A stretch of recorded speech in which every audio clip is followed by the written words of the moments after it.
네, 시청자 여러분, 구독자 여러분, 안녕하십니까. 집에를 가고 있는데요. 문득 생각나서 이제 방송을 켰습니다. 간단히 말씀드리겠습니다.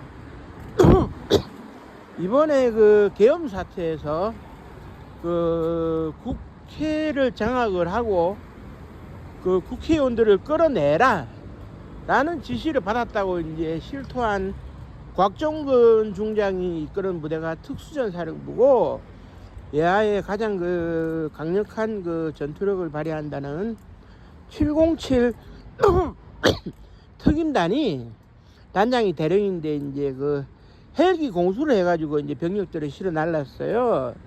물론 적은 병력으로 상황을 이제 뚫어 나가기는 힘들었겠죠. 그런데 이렇게 정치적인 입장에서 동원이 되는 특수전사령부의 역사를 제가 오늘 간단하게 설명을 드리려고 해요. 이걸 잘 모르시는 분들이 많더라고. 그러면 지금부터 이제 그 역사를 좀 살펴드리면, 1951년도였어요. 한국 전쟁을 치르면서 유격전의 필요성이 느껴지게 되자 당시 사상적으로 좀 오해를 받고 있던 최명신 대위라고, 훗날 월남전의 영웅이 되는 한국군 사령관이 되는 최명신 대위가 이제 그때 이제 소령 진급하고 이렇게 올라갈 그럴 때인데, 그때 이제 어떻게 되느냐, 사상적 의구심도 해소하고 육군본부의 작전 명령에도 따를 겸 해가지고 백골병단이라는 걸 추렸어요. 그래서 이제 유격전을 하는데, 당시에 이 백골병단은 제가 기억하기로 정일권 육군 참모총장의 구두 지시에 의해 가지고 이제 명령이 이루어졌고, 그래서 이제 어떻게 되느냐, 그때 당시에 2계급 특진 돌아오면 2계급 특진을 약속했으니까 아무래도 이등병부터 시작을 했으면은 돌아오면 상병진급 곧바로 되는 요런 상황. 거기에다가 이제 월급도 챙겨준다,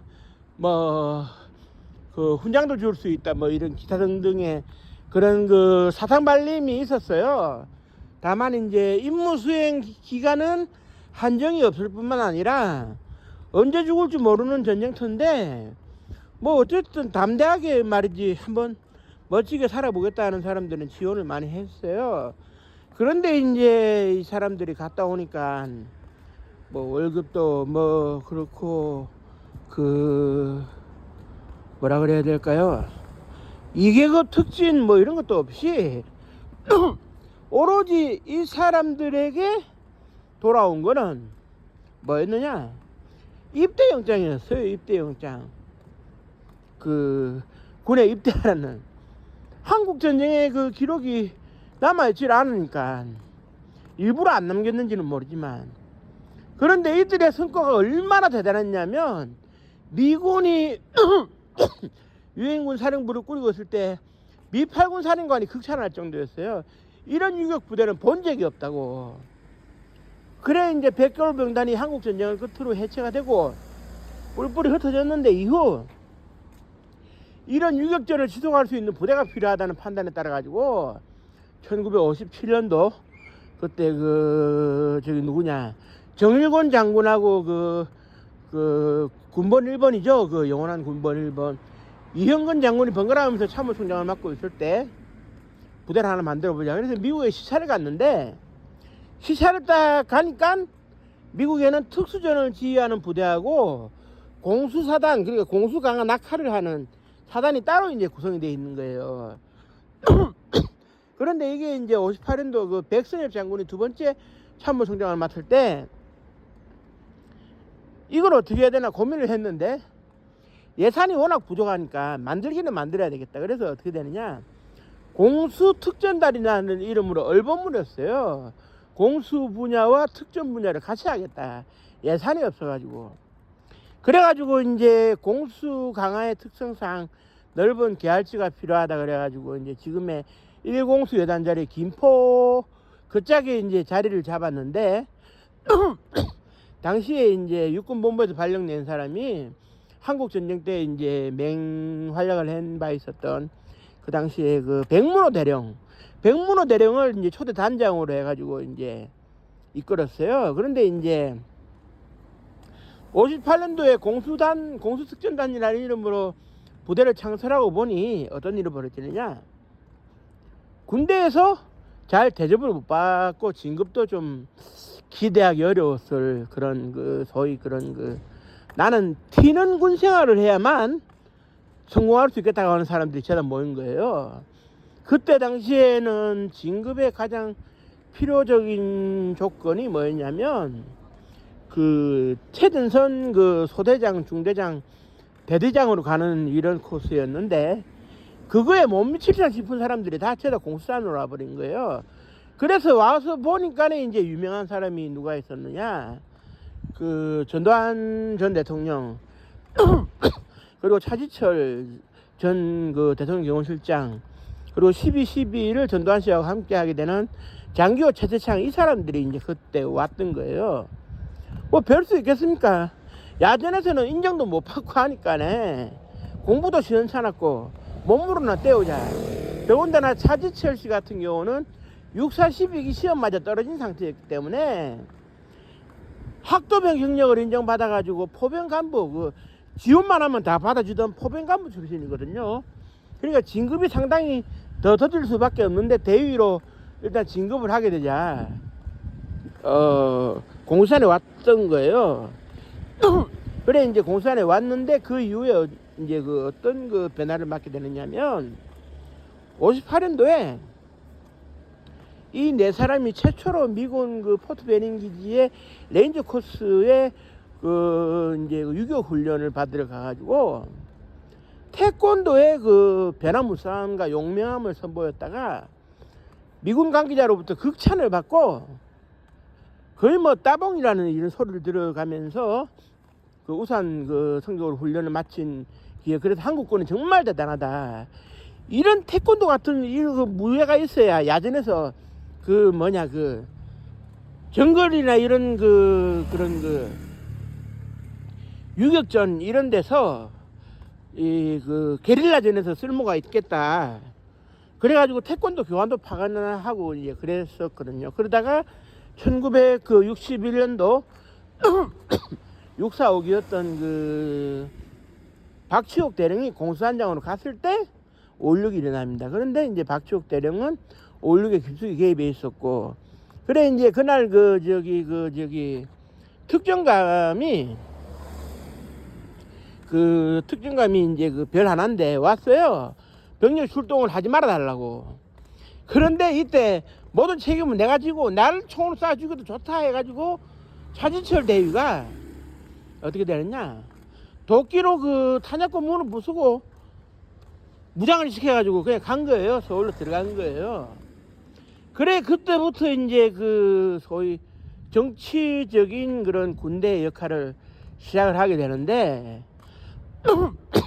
그래서 공수단의 이제 역사가 시작이 됩니다만은 그 이후를 이어받은 게 이제 그 전두환 씨가 공수단에 쭉 머물면서 이제 그런 활약상을 이어받았죠. 그런 가운데 이제 1968년도 1.2 사태 이후에 북한의 특수부대 편제를 보고 우리도 안 되겠다.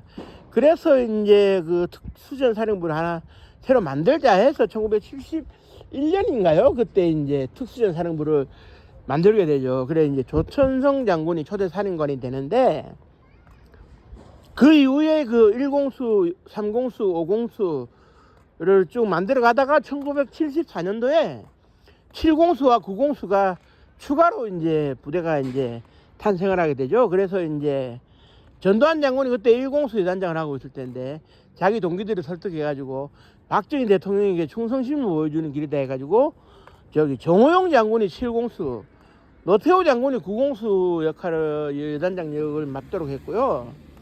그 이후에 이제 꾸준히 이제 그 11, 13공수가 이제 그 새로 창설돼 가지고 총 7개 여단이 구성이 되는데요. 이 중에서 이제 그 지금은 이사를 갔습니다만은 그 서울 장지동 특전사령부 인근에 이제 3공수 여단이 있고, 그 다음에 인천에 5공수, 9공수가 있고, 김포에 그 1공수가 있었는데, 이 여단들이 12.12 또 경랑에 또 휩쓸리게 되고 5.18 진압에도 이제 그 7공수, 11공수 뒤에 이제 3공수가 휘말리게 되죠.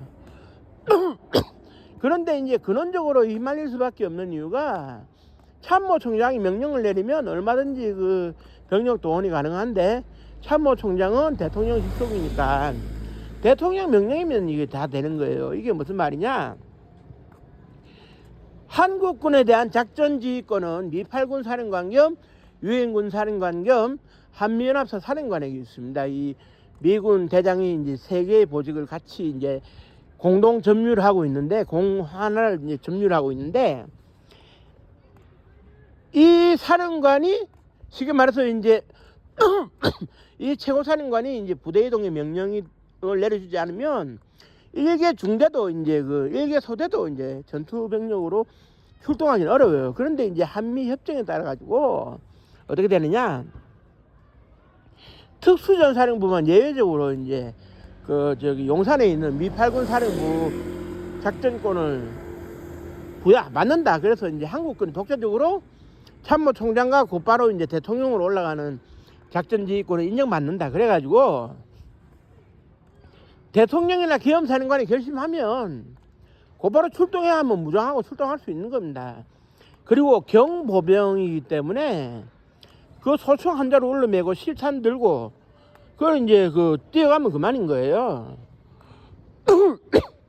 그러니까 이제 그 화이바 이제 뚜껑 화이바 철무 쓰고 그러니까 얼마나 동원이 간단합니까? 거기다가 이동수단인 그 2톤 반 트럭 2분의 2와 2분의 1톤 트럭 그 2.5톤 트럭 또는 열차로 움직여가지고 전국 지방 내려가가지고 이제 다 하는 거죠. 그러니까 이제 3공수 여단 같은 경우는 기차로 내려가가지고 이제 그 저기 뭡니까 그 부마 상태 1979년도 10월달에 있었던 부마 민주화 항쟁을 때려잡았다. 그게 이제 그 7공수, 11공수, 3공수가 순차적으로 호남선을 타고 광주에 가가지고 광주 사람들을 5.18 그때 이제 때려잡았다. 뭐 이렇게 되는 거예요. 그러니까 이제 그 뭐라 그래야 됩니까? 집권자가 아주 그 써먹기 좋은 그 부대죠. 예산은 다른 그 군 일개 사단보다도 몇 배 예산이 들어가는데 이 집권자가 마음대로 써먹기 좋으니까네. 그 뭐 계엄이 선포가 되면 출동해 어디 장악해 어디 점령해 그러면 이제 끝인 겁니다. 오로지 통치권자의 의중에 따라 가지고 움직일 수 있는 부대예요. 물론 이번 계엄 사태의 경우에 이제 우리가 이제 평시와 전시 작전권이 나눠져 있기 때문에 평시의 개념으로 이제 판단을 해서라도 수방사 병력, 수도방위사령부 병력이 출동한 점은 있겠습니다만은 사실상 그래도 사전에 이제 통보도 없이 저기 그 평택에 있는 미 8군 사령부의 통보도 없이 그 병력을 대통령 명으로 이제 그 저기 박한수 육군 참모총장이 출동시켜 해서 한마디로 출동을 했다는 것은 미 8군 사령부 쪽에서는 상당히 유감스러운 일이죠. 이게 이제 그 정치적 상황에서 모든 게 격변할 수 있는 상황인데 평시라 하더라도 통보 자체는 이루어져야 됩니다. 출동 명령은 내릴 수 있지만 명령과 동시에 통보는 이루어져야 되는데 통보 자체가 이루어지지 않고 이제 그 대통령이 이제 그 김영현 국방부 장관한테 지시하고 김영현 국방부 장관은 이제 박한수 육군 참모총장에 지시해가지고 마음대로 이제 그 포고령을 작성하고 계엄 포고령 이게 문제가 되는 겁니다. 특전사 같은 경우도 사전에 미 8군으로부터 양해는 구해야 되는 거거든요. 그런데 뭐 양해도 구하지 않고 뭐 최소한의 그 절차도 없이 안하무인격으로 통치권자 마음대로 움직일 수 있다고 생각하니까는 이제 문제가 되는 거죠. 거기에다가 이제 전시에도 뭐 마찬가지지만 하여튼 평소시에 그 어떤 일이 있더라도 미 8군 사령관의 승인 없이 병력이 움직일 수 있는 게 이제 특전사니까 그 점을 이제 역대 대통령들이 악용해서 이제 정치적으로 써먹는 겁니다. 경보병이기 때문에 중무장을 할 필요가 없는 상황에서 전차나 장갑차를 끌고 갈 필요가 없는 상황에서 그 출동하라면 뭐 평소에 훈련된 사람들이기 때문에 30분이면 뭐 출동 준비 다 하잖아요. 그래 이제 그 2.5톤 트럭 타고 촤 하고 가버리면 풀스피드로 달려가면 끝인데 이게 특전사령부예요. 그래서 이제 그 특전사령부를 개혁한다고 해가지고 과거에 그 하나회 출신들 정치군인들이 특전사령부에 많이 있었는데 이 사람들이 다 예전으로 배치를 시키고 집에 보낼 사람들은 보내버렸어요. 그런데 이제 이번에 각종군 사령관이 또 정치군인 역할을 해서 특전사에 또 오명을 남기고 그래서 이제 특수전사령부나 예하 공수여단 출신들이 어디 나가서 이제 내 그 공수단 출신이라고 얘기 자체를 꺼려하게 만드는 이런 그 몰상식한 일이 또 벌어졌는데 언제까지 이 악순환이 되풀이될 수는 없거든요. 그러니까 특전사를 관련 짓는 규정이 육군 차원에서 개정이 돼가지고 통치권자가 마음대로 이제 병력을 움직이고 이렇게 소위 말해서 이놈아 저놈아 하지 못하도록 하는 이제 절차가 필요하겠죠. 그게 없으면 계속 통치권자가 누구든지 마음대로 써먹으려고 하는 거 아니겠습니까? 그런 점이 있다는 것을 알아두시고 오늘은 그 특수전사령부의 역사에 대해서 이제 정치적 성향을 띌 수밖에 없는 이유에 대해서 말씀드렸는데요. 자주국방도 중요하고 우리의 작전권도 중요하지만 미8군 사령부하고 협의를 해서 뭐라 그래야 될까요? 이 특전사령부가 예하 공수여단이 정치적 성격의 사건에 휘말리지 않도록 하는 제도적 장치가 있어야 되겠다. 이걸 미군으로부터 우리가 배울 필요가 있다. 이 점을 강조드리면서 오늘 방송을 여기서 이제 마치도록 하겠습니다. 아무쪼록 이번에 계엄에 동원된 병사들에 대한 개개인의 책임을 묻는 일은 절대 없어야 된다는 제 생각을 곁들이면서 방송을 마치도록 하겠습니다. 감사합니다.